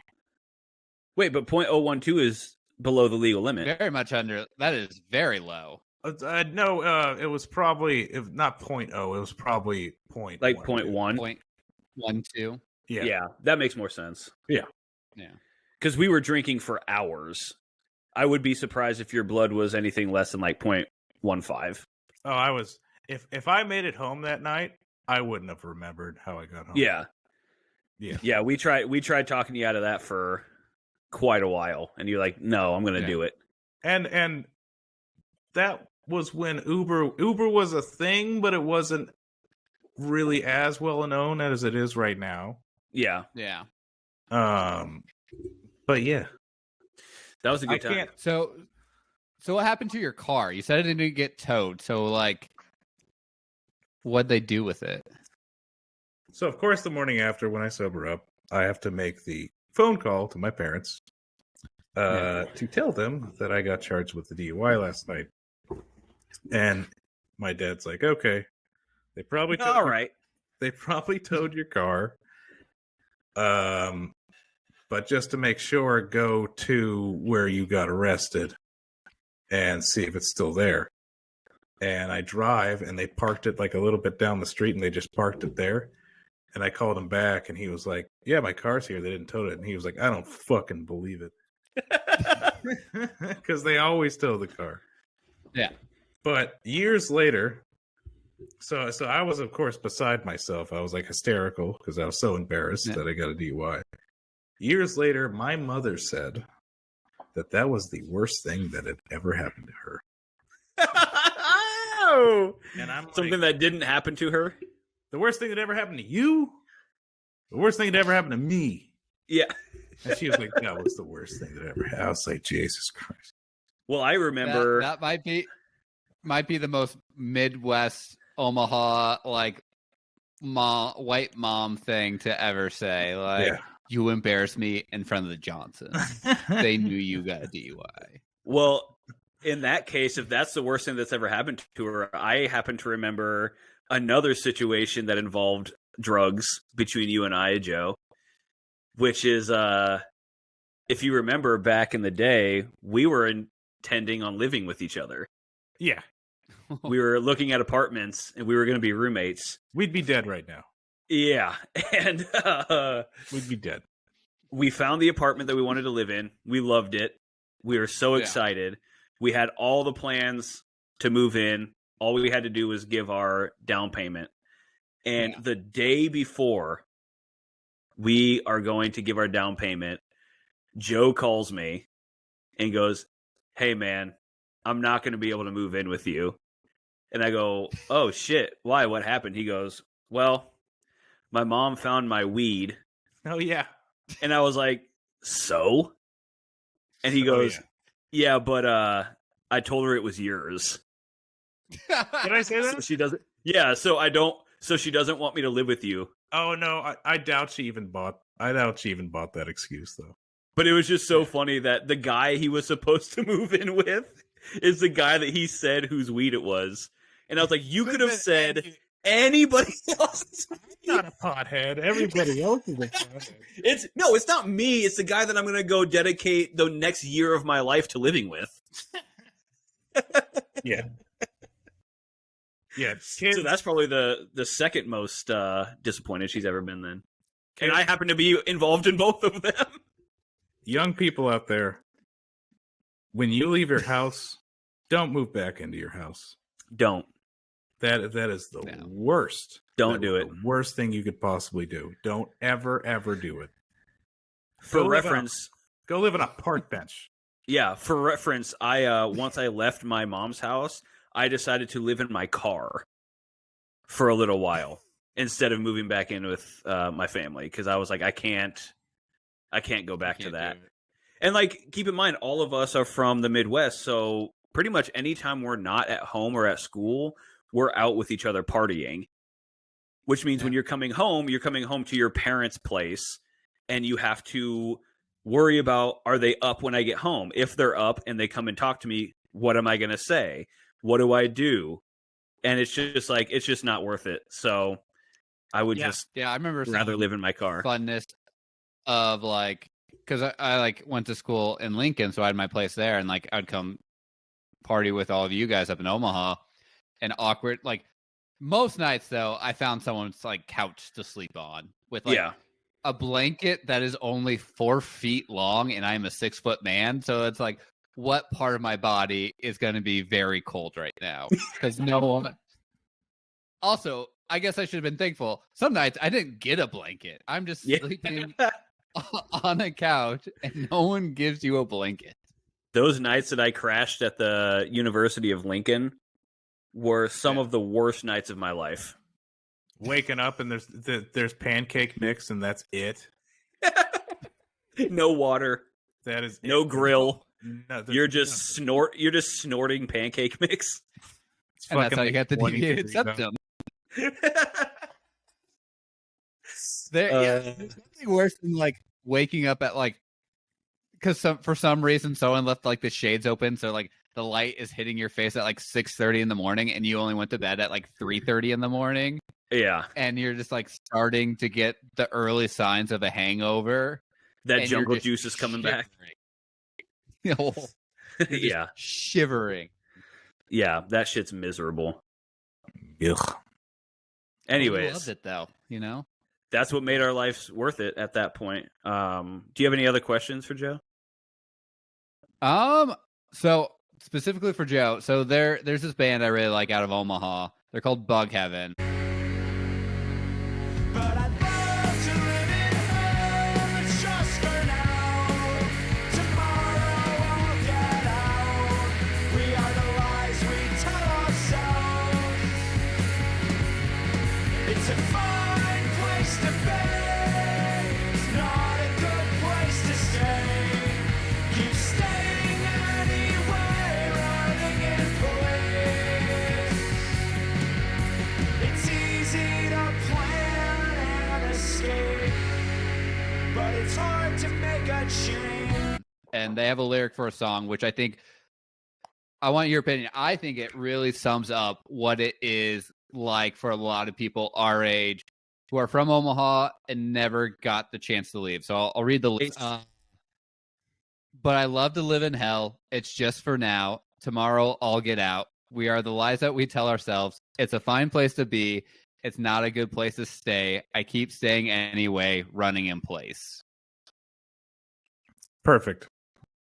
Yeah, I like when I heard that song, I was like, oh god, this is so many people our age from Omaha, where it's just like, because the song's really about like, there's this like girl he loves who like moves out to like Seattle, and he's stuck here in Omaha, and then she's like, you know, you can move, and he's like, no, I can't, and then so, yeah, I think that really sums up Omaha. I mean, you can't pick your hometown. No. You can't pick your goddamn parents, and you can't pick your hometown. So, I mean, that's Especially, yeah, that's perfect. Like the way that this place can feel like a trap to a lot of people is great. Yeah. So I guess Yeah. my question is, as somebody who did end up getting out, I guess what's the number one, like if you had to truly be honest with yourself, what's the number one reason that it hasn't happened? Like, I know we kind of got into a little bit, but truly, I think significant others. In my opinion, family. I think there's something like internal that happens when it comes to leaving your hometown. And I don't want to give any more to that because I want to hear your answer, but I have like a theory about why it's so hard to leave. But I wanted to see, since you haven't left, what is the true, like, in your soul reason that you haven't done it? Because I know you want to. I would say doubt and kind of letting outside voices sort of dictate. Because again, with like we mentioned before, I mean, people think it's fucking impossible to leave Omaha. So you hear that enough, like having the conversation over and over again of trying to convince people that this place sucks. You can kind of see their points, which can develop doubt, but that doesn't turn into a feeling of failure. Like I don't fear failure. If I were to move, I wouldn't really care if I failed, because I think going and failing and then coming back is a lot better than not going at all. Especially if it's something that you desperately want. Mm-hmm. That would be like being, you know, oh, I want to go into the music industry, and you spend years to learn guitar and you take singing lessons, and then you go and you try it and you just can't find the right bandmates. It doesn't mean that you're a failure. It just means that things haven't lined up the way that they need to yet. And I think that as opposed to going through that hardship of being like, how do I continue? Because, like, for instance, I've been wanting to start a podcast for 5 years. And I tried it. I guested on people's podcasts. I tried my own podcast a couple of different times with different people, and it just never quite felt right. And so that feeling that you get when you're like, I guess I'm just doomed to fail at this is so easy. His Instagram for several. Yeah. Yeah, and you send a DM to Christian who doesn't check it for 6.5 months, and you're like, "Yep, I'm just doomed to fail at this." And I think it just goes to show. And moving out here to LA is another example. Like, first off, we didn't think we'd ever live outside of Omaha until we fucking retired. And then we get ready to move here. We have all the plans ready, and you hear these people talking about, "Oh, you'll be back. Don't worry. You'll realize it's not what you think it is, and you'll be back." And all of those things cause this doubt in your head to where you're like, maybe the dreams that I have are not for me. Maybe they're for other people. Maybe I'm not the person that this is for, you know? And that's my opinion of it. Is I think we're really quick, especially being Midwesterners, I think we're really quick to assume that what we want isn't what's good for the people around us. And I think it really has a negative impact. I do think our family, because like, God, I'm the fourth generation of my family to grow up in Omaha. So like literally my entire family is in this state, and now Abby's. And so I do think that does weigh a huge factor on us. And like, for me also leaving, and now, you know, I'm back, but like the huge proponent of leaving is I had some type of catalyst. Like I had to leave for a job. There was something forcing me to leave. And I think that makes it so much easier to leave, because you're like, oh, I legitimately have to leave. There's like, you know. Well, and not only that, but when you have a reason like that, I think people don't question you. Yeah. No. Because in my opinion, jobs rule all. Especially in America, not even just in the Midwest, just in general in America, your job defines you. Whatever your job is, there's no excuses that outweigh, oh, well, I have to work. Oh, I can't make it to Christmas. I have to work. Oh, I can't come to this funeral. I have to work. It's like the epitome of like, oh, we understand. We don't want to pressure you. So if you get a job outside of the Midwest, almost nobody questions your like motive to move. Yeah. But if you just go, look, I got to get out of here. Oh, well, why do you have to leave? I have to go. I can't be born here and die here. I have to go somewhere else. And everybody's like, oh, fuck, you'll be back. It's not what you think. The grass isn't always greener. But if you say it's for a job, nobody bats an eye. Yep. People don't like risk. They don't want the risky thing. They want the easy thing.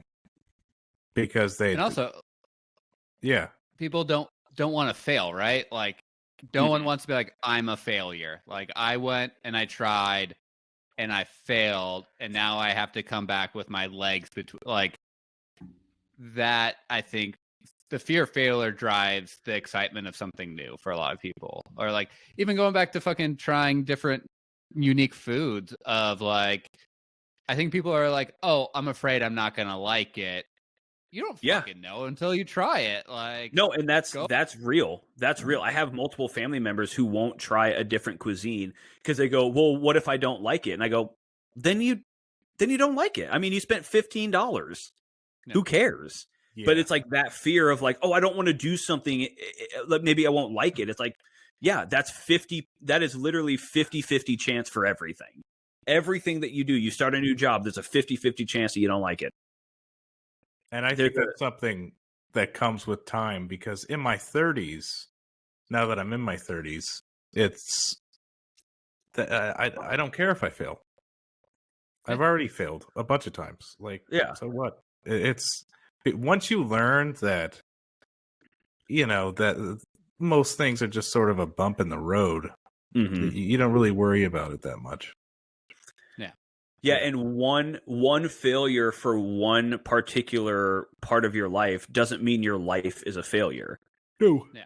And like, how do you know what is or isn't going to work if you don't go for it? And I think that's kind of like my theory about why people don't leave their hometown is it's all they know. So if you take a risk, even if you're in Omaha and you go to Iowa, well, I don't know. I've only ever like seen Iowa through this particular lens in my life. So I just don't know if I'm able to make that work permanently. It's like, then don't make it work permanently. I don't know. I don't know. It's such a weird conversation to have where it's like you ask people, you know, you want to leave, you want to move. why haven't you? And they go, I don't know. It's a lot. And I'm just not sure. And it's like, so there isn't a reason. Yeah. There, I think like, I think there are definitely steps you can take to make that risk, like to mitigate that risk, right? Like, don't move without having a job or like, right. a plan in place. Like, make sure you can actually like set yourself up not for failure in that aspect, but Yeah. Yeah, I think it can be a little lonely when you do initially move, but like it sounds like you have a significant other who is on board for a lot. Like, I don't know if I would have liked moving around as much as I did if I didn't have my Abby with me. And Damien, you probably would feel the same of like it would be a lot lonelier to do by yourself, but yeah. Sure. But there's also a lot of things that I've done since moving here that I never would have even had the chance to do had I not moved here. I never would have had a podcast. I never would have even attempted this if I was still in Omaha in my hometown, because I wouldn't need to, right? I think it took me moving away and not having those in-person physical relationships that I've had for so many years. I would have never needed to start a podcast because we'd be hanging out every weekend. Yeah. There's no reason to start a podcast. I keep in touch with you all so much when I live there. And now that I don't, it's creating this weird like situation where I'm like, any excuse to talk to people is going to be really, really beneficial to me because I'm such a social person. And since Christian and I have started this podcast, we've been able to have very, very long form conversations in a very specific way that we wouldn't have been able to have had we been living in Omaha.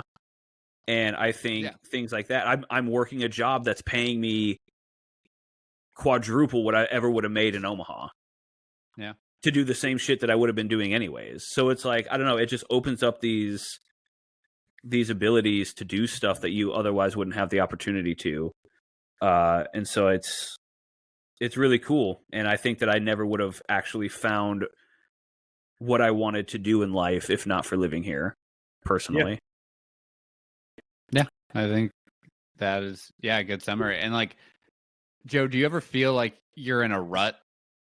Like almost like a Groundhog Day situation of like, because you stayed. Are you so like, does it sometimes feel like high school where you're hanging out with the same people, or like in that aspect of like, still going to the Benson bars and like that kind of situation?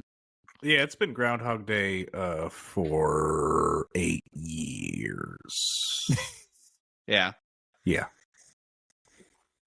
And I'm tired of it. I think, and some people love that. Like, I know guys from high school who like stayed in Omaha, live, now in West Omaha, still hanging out with the exact same people. Like, high school never ended for them. It's been, 15 years and they're still going and they absolutely love it. But like, also sounds not great.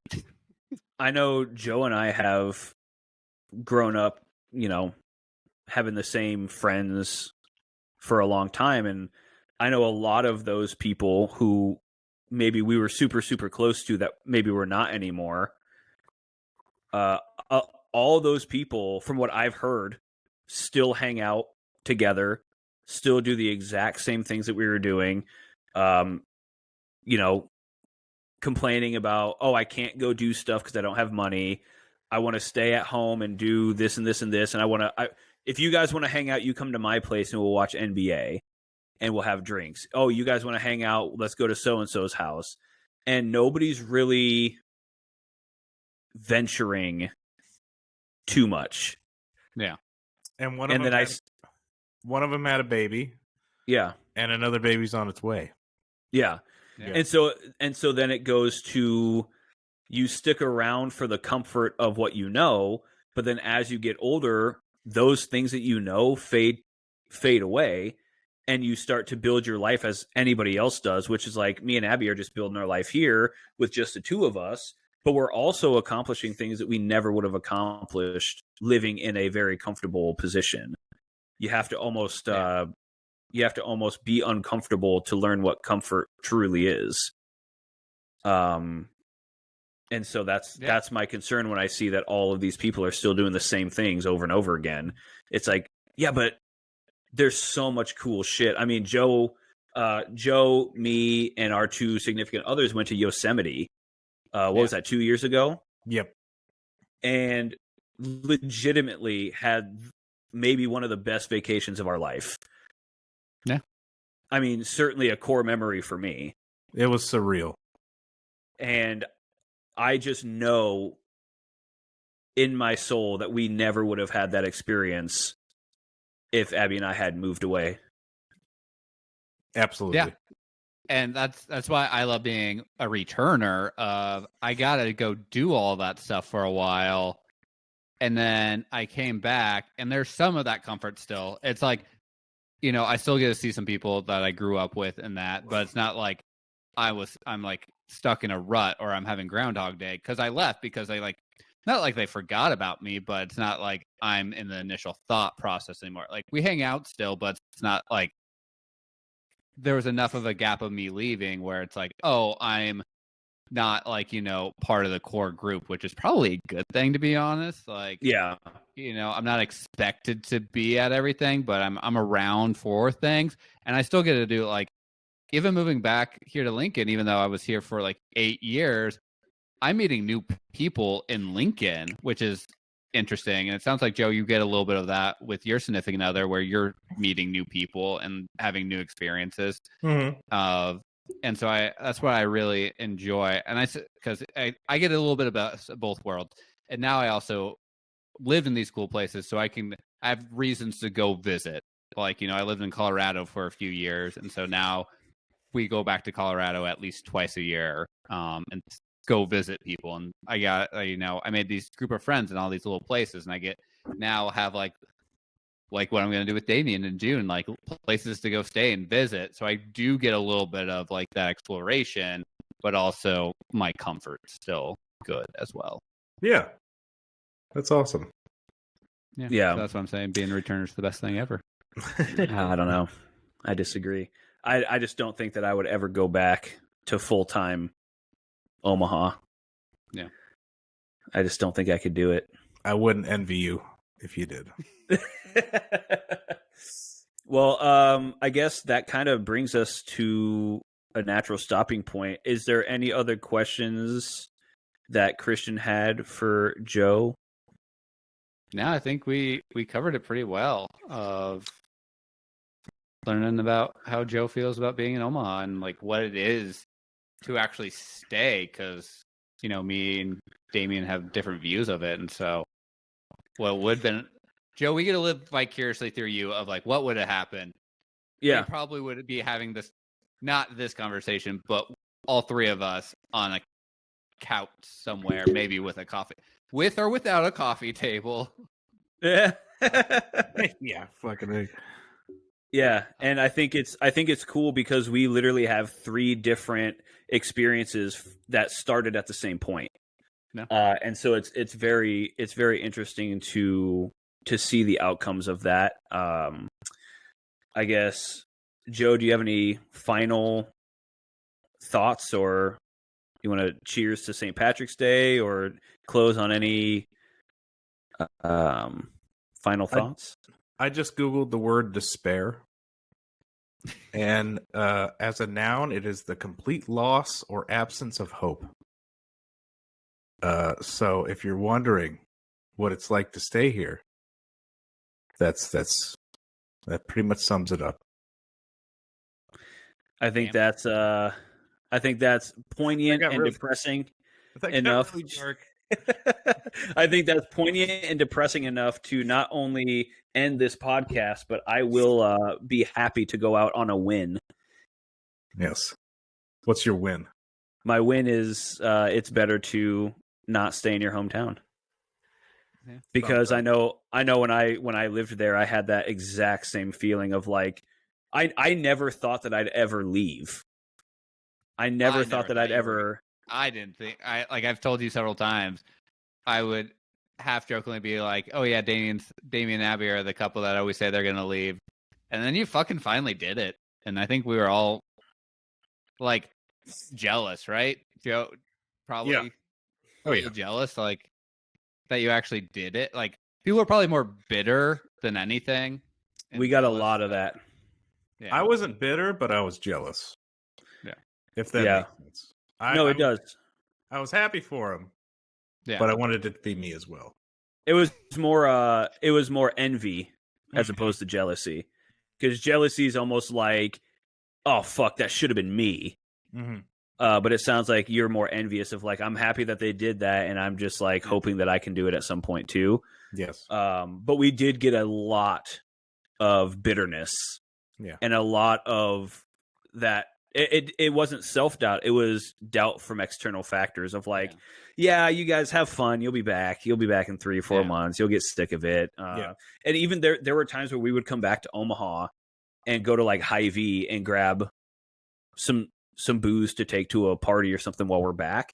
And in order to buy booze, obviously you need your ID. And we had our California IDs, and it would spark a conversation instantly.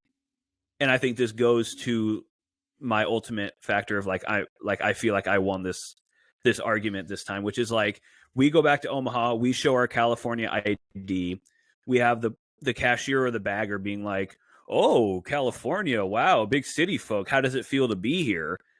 And we're like, yeah, I mean, we're from here, we're just visiting, we're coming back to visit. Like, oh, so you're coming back, how does it feel to not be able to save money anymore? And it's like, bitch, you work at Hy-Vee. What are you talking about? Not being able to save money? Like, and I'm not disparaging people who work at Hy-Vee. What I'm saying is like, you are saying, fuck everybody who works at Hy-Vee. No, what I'm saying is it's just so funny how like that works, which is we lived in Omaha for 26 years of our life, if not even a little bit longer. I never saved money. When I lived in Omaha, never once did I save money. I was always either in debt or I was living, $10 at a time. And it's just so funny that you don't know me. I'm checking out at a Hy-Vee, and you're, as the cashier or the bagger, asking me how it feels to never be able to save money. And I'm here visiting. Yeah. I chose to come here for a vacation, and you're asking me how it feels to not save money. I'm like, I've saved way more money since moving to California than I could ever save in Omaha. Yeah. And I think that goes a long way in the minds of like, if you have doubt, just know people have done it and have been successful. Yeah. It's like, man, you can barely find your own pecker to piss. Tell me. Let alone find an extra nickel. That's my new internal comeback. The people who are rude, I was like, you could barely use your own pecker. It's a good one. Oh my God, that's perfect. All right. Well, with that, I think we've said all that we need to say. So once again, Joe, thank you for coming on and giving us your opinion on this. I think it's spawned a very good conversation that we probably wouldn't have had. And thanks for giving me the win this episode. I appreciate it. Next time I'll find someone from Omaha who's happy to be here. Talk to my mother. Yeah. I love Omaha. Okay. Be like, I'm a friend of Joe. Oh, the most terrible moment of my entire life. So about that.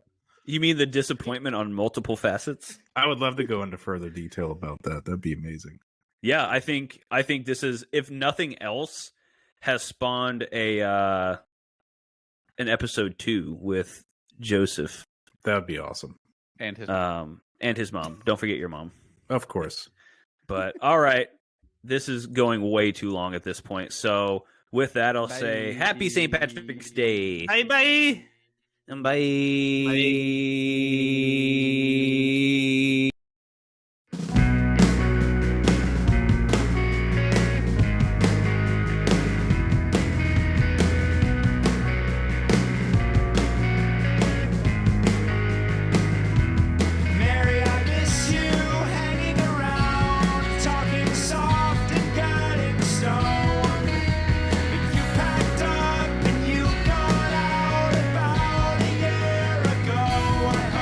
See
different city would make me a better person. Well, that feels like a fat fucking lie. I've got this nice big apartment with all this space for all of my stuff.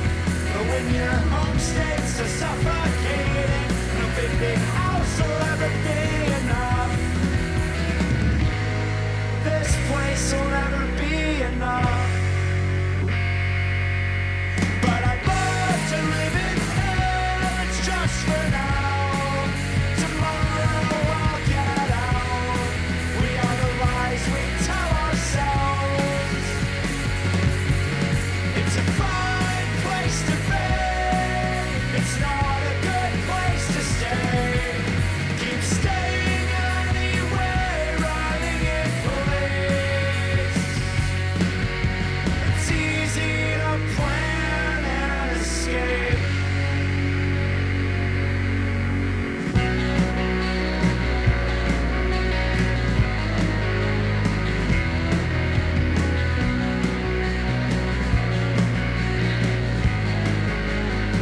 Now there you're in Alaska watching the northern lights, and I'm in Nebraska watching the time crawl by.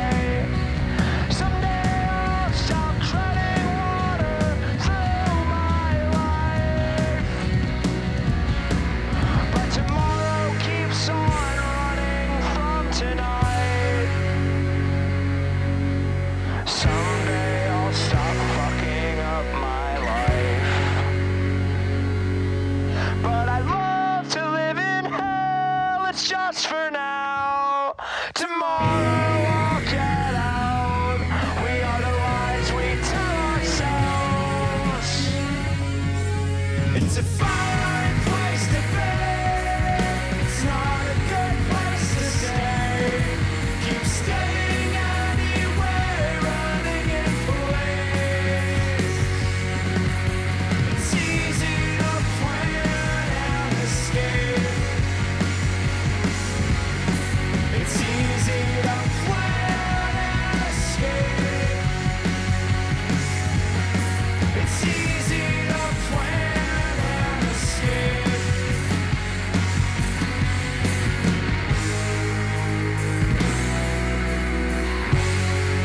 But it's hard to make a change.